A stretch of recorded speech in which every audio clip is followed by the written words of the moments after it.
Good morning guys, welcome back to my channel DC biker Rohit. और आपका स्वागत है मेरे एक और हसीन दिन में। मैं खुश रहता हूँ, मैं चाहता हूँ कि मेरे व्यूअर्स भी खुश और अच्छे रहे।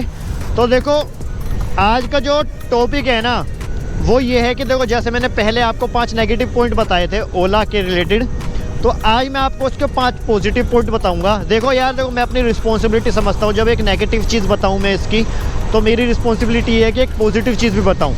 तो देखो यार, ये कोई पेड प्रमोशन नहीं है और ना ही भाई अपने को कोई पेड प्रमोशन करवाता है। अभी कौन से इतने बड़े हो गए जो कोई मुझे पेड प्रमोशन देगा।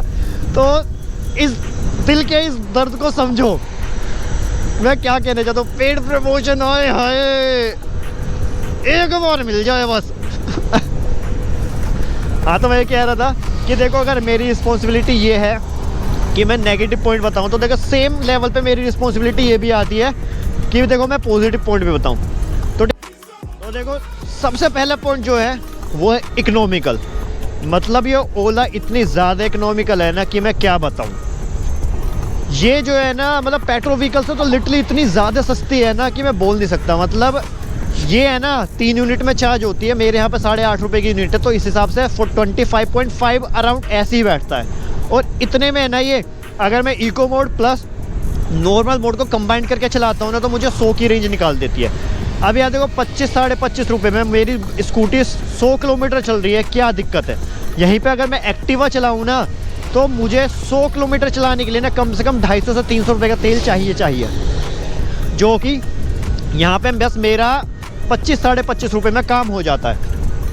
और यहीं पे भाई अगर मैं वो चलाता हूँ, क्या नाम है भाई अपना हाथी KTM, तो उसमें तो 500 से 600 रुपये का तेल जाएगा ही जाएगा सिर्फ 100 किलोमीटर चलने में, क्योंकि वो मैक्स ना वो 200 किलोमीटर से ऊपर चल नहीं पाती। आपको अंदाज़ा बताता हूँ, जब मेरे 850 किलोमीटर पे थी ना, मेरे दोस्तों मैंने अंदाज़ा लगाया था कि भाई लगाते हैं कितने रुपए की बैठती है। तो जब हम अंदाज़ा लगाया ना कि कितने यूनिट में चार्ज हो रही है, कितने रुपए बैठे, तो 8.5 रुपये मतलब 850 किलोमीटर हमारी चली 230 या 21 रुपये में। और वहीं पे एक्टिवा में लग रहा था मेरा 850 किलोमीटर चलने में भाई साहब 2700 रुपये का तेल। अब आप अंदाज़ा लगा लो कहाँ पे 250 रुपये के आसपास और कहाँ पे 2700 रुपये, मतलब ज़मीन आसमान का फ़र्क है। तो ये चीज़ बहुत अच्छी है और यही रीज़न है कि लोग खरीदते भी है कि इकोनॉमिकल है ये। तो हाँ देखो, जो इसका मुझे सेकंड पॉइंट बहुत अच्छा लगा ना, जो एक कहेंगे पॉजिटिव पॉइंट, वो इसमें यह है कि ईजिली मनूवर होती है। मतलब इतनी स्लीक स्कूटी है ना ये, मतलब ट्रैफिक में से कहीं से भी बहुत ईजिली निकल जाती है। देखो मतलब कहीं पे भी घुसा दो, कहीं पे भी निकाल दो। यहीं पे जैसे एक्टिवा वगैरह उसमें क्या है, वो थोड़ा सा उसमें वेट है और ऊपर से उसके हैंडल है चौड़े, तो मतलब उसको निकालने से पहले ना एक बार देखना पड़ता है कि भाई कम जगह से ये निकल पाएगी नहीं निकल पाएगी। ऐसी बाइकों का है। तो इसमें क्या फ़ायदा है कि स्कूटी है ना, इसे कहीं पे भी घुसा दो, कहीं से भी निकाल लो, कोई इशू नहीं पड़ता। मतलब और हल्की इतनी ईजिली मनूवर होती है। मतलब जैसे इसकी सीट हाइट थोड़ी ऊंची है और जिनके पैर मतलब नहीं पहुंच पाते ना, जिनकी सीट हाइट थोड़ी कम है, उनको भी दिक्कत होगी नहीं, क्योंकि इतनी पतली है और इतनी वो है ना हल्की स्कूटी के इधर उधर से करके कहीं से भी निकल दो। तो देखो लिटरली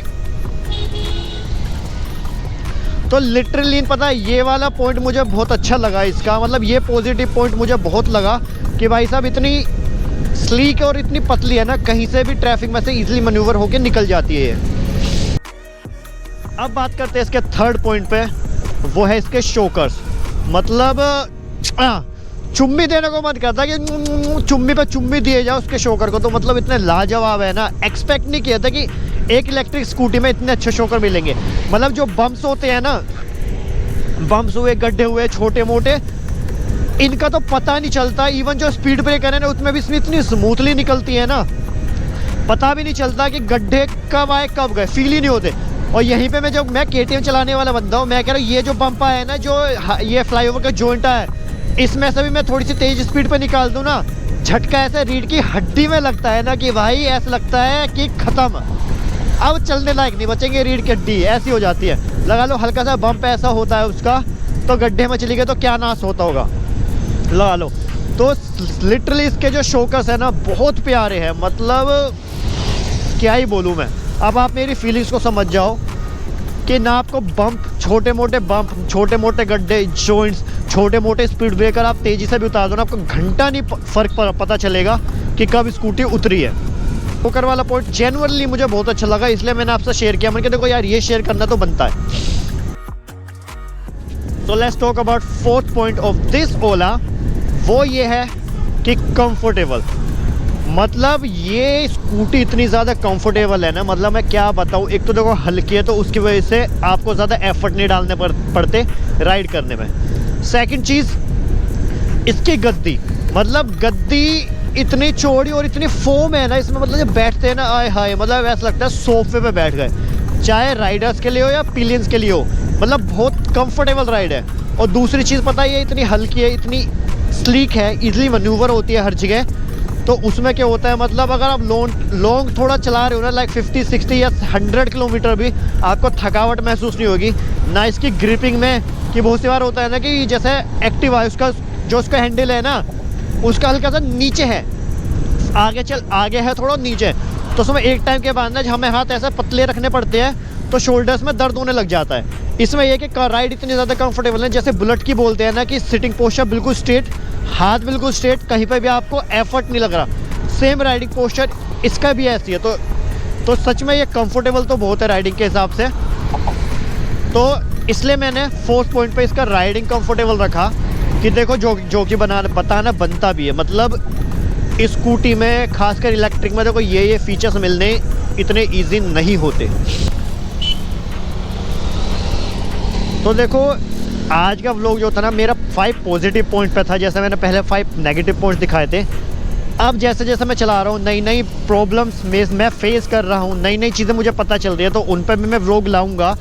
जैसे आप मुझे ऑलरेडी प्यार दिखा रहे हो बाकी वीडियोस में, मोस्टली ओला वाली पे, मैं ये चाहता हूँ मुझे बाकी वीडियो पे भी ऐसा ही प्यार दिखाओ आप।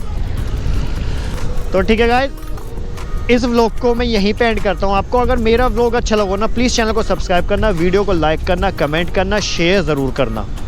ऐसे ही मैं अच्छे व्लॉग लाता रहूँगा आप सबके लिए। तो ठीक है गाइस, मिलते हैं किसी नए व्लॉग में।